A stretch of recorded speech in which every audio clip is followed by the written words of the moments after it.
गांव के बाहर कच्ची सड़क के किनारे एक पुराना और विशाल पीपल का पेड़ खड़ा था।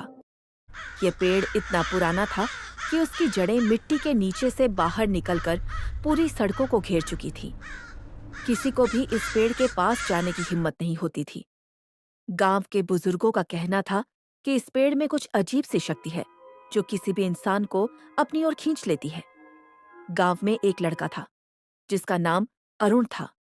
उसे इस तरह की कहानियां बकवास लगती थीं और वह सोचता था कि ये सब बस डराने की बातें हैं। एक रात जब चांद आसमान में चमक रहा था और बाकी लोग घरों में सो रहे थे, अरुण ने तय किया कि वह पीपल का पेड़ देखेगा ताकि वह जान सके कि आखिर ऐसा क्या है जो लोग इस पेड़ से डरते हैं। वह चुपचाप घर से बाहर निकला और अंधेरे में सन्नाटे को चीरते हुए उस पेड़ के पास पहुंच गया। पेड़ की विशाल छांव में एक अजीब सी ठंडी हवाएं चल रही थी।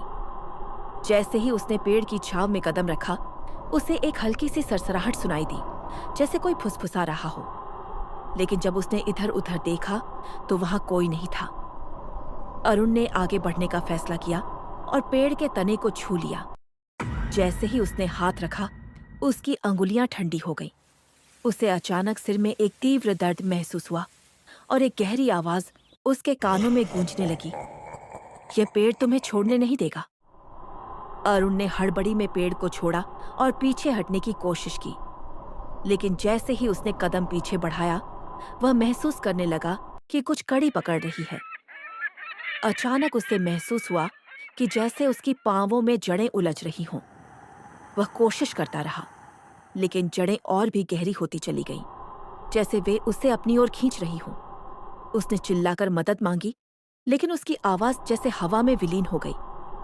अब पेड़ से घनी आवाजें आ रही थीं, मानो पेड़ खुद बोल रहा हो, तुम्हारा समय आ चुका है, अब तुम हमारे साथ हो।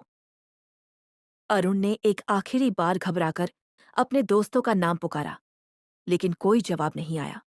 उसके शरीर को जड़ें पूरी तरह से पकड़ चुकी थीं और वह धीरे धीरे पेड़ की ओर खींचा जा रहा था। उसकी आंखों में भय था, लेकिन वह किसी भी प्रकार से खुद को नहीं छुड़ा सका। अगली सुबह गांव वाले पेड़ के पास आए तो उन्होंने देखा कि वहां अरुण की जूती और कुछ कपड़े पड़े थे, लेकिन वह खुद कहीं दिखाई नहीं दे रहा था।